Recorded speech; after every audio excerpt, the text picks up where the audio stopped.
इस कहानी से आपको एक चीज़ ज़रूर सीखना चाहिए कि अगर आप किसी का अच्छा नहीं करते हैं तो किसी का बुरा भी मत कीजिएगा। चलो शुरू करते हैं। एक बूढ़ा भिखारी हर रोज एक सेठ के दरवाजे के पास आकर भीख मांगता था और सेठ हमेशा घर के बाहर उसे आते देखकर वापस घर में चला जाता था और कई बार उसे गालियां भी देता था। सेठ हर रोज इस भिखारी को देखकर चिढ़ जाता था और कहता था कि तू अब तक जिंदा ही क्यों है? क्या तुझे अपनी पूरी जिंदगी भीख ही मांगनी है? तू तो धरती पर बोझ है। कभी कभी तो सेठ उस भिखारी को धक्का मारकर निकाल देता था। ये सेठ इस भिखारी का इतना अपमान करता था, फिर भी वही बूढ़ा भिखारी हर बार सिर्फ यही कहता था कि भगवान तुम्हारे पापों को माफ करे। एक बार सेठ को धंधे में बड़ा नुकसान हुआ। सेठ बहुत परेशान था कि तभी उसके दरवाजे पर वही भिखारी आया। गुस्से में अपना आपा खोते हुए सेठ ने उस भिखारी को पत्थर मार दिए। पत्थर लगने की वजह से भिखारी का सर फूट गया और उसके सर से खून बहने लगा। फिर भी दर्द से कहराते हुए भिखारी ने इतना ही कहा, भगवान तुम्हारे पापों को माफ करे।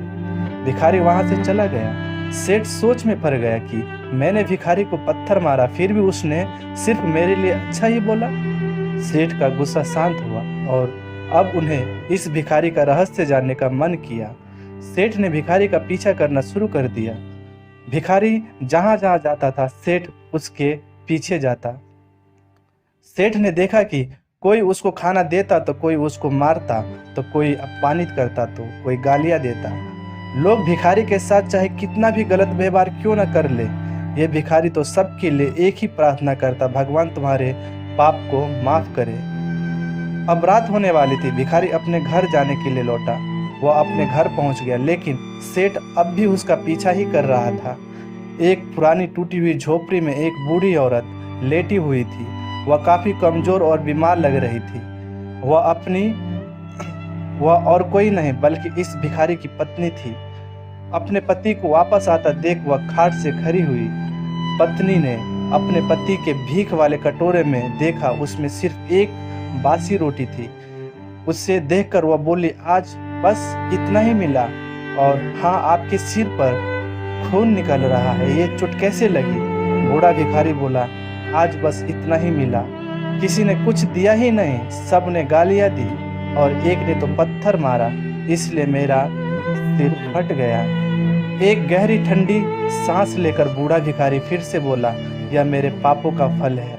तुम्हें याद है ना, कुछ सालों पहले हम कितने अमीर थे?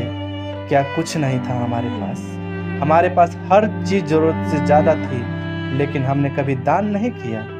आगे भिखारी ने कहा कि हमने उस दिन एक अंधे भिखारी के साथ कितना बुरा किया था, जो हमारे द्वार पर भीख मांगने आया करता था।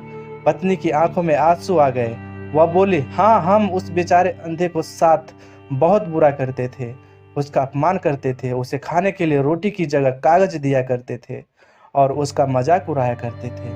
भिखारी की पत्नी बोली, मैंने कभी भी उसको रास्ता नहीं दिखाया।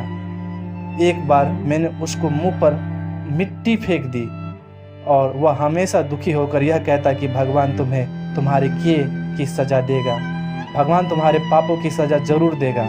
उसका शराब सच हुआ और हम इस दुख भरी जिंदगी में आ गए। भिखारी बोला, हाँ, उसका शराब सच हुआ और इसलिए ही मैं किसी को बदुआ नहीं देता हूँ। चाहे कोई मेरे साथ कैसा भी बर्ताव क्यों न करे, मैं हमेशा उसके लिए प्रार्थना करता हूँ। मैं नहीं चाहता कि कोई भी हमारे जैसी जिंदगी का अनुभव करे। मैं नहीं चाहता कि किसी को भी हमारे जैसे दुखों का सामना करना पड़े। वह नहीं जानते कि वह कितना बड़ा पाप कर रहे हैं, इसलिए अनजाने में हुए पाप की ऐसी सजा किसी को भी न मिले, ऐसा मैं नहीं चाहता हूँ। सेठ वहीं पर छुपकर भिखारी की सारी बातें सुन रहा था। अब उसे सब कुछ समझ में आ गया था। भिखारी और उसकी पत्नी ने वह रोटी मिल बांटकर आधी आधी खा ली और भगवान को धन्यवाद बोलकर सो गए। अगले दिन वही बूढ़ा भिखारी फिर से सेठ के घर पर भीख मांगने आया तो सेठ ने पहले से ही गर्मा गर्म रोटियां उसके लिए निकाल कर रखी थी। सेठ विनम्रता से बोला, माफ कर दीजिए बाबा, मुझको बहुत बड़ी गलती हो गई। बूढ़ा भिखारी बोला, भगवान तेरा भला करे। इतना कहकर वो आगे निकल गया। दोस्तों, इंसान को अपने कर्मों के हिसाब से फल मिलता है। भगवान के खाते में सबका हिसाब पक्का होता है। जिसने जैसा कर्म किया होंगे उसको उसके हिसाब से ही फल प्राप्त होगा। गरीब की दुआ न लगे सके तो कोई भी बात नहीं, पर कम से कम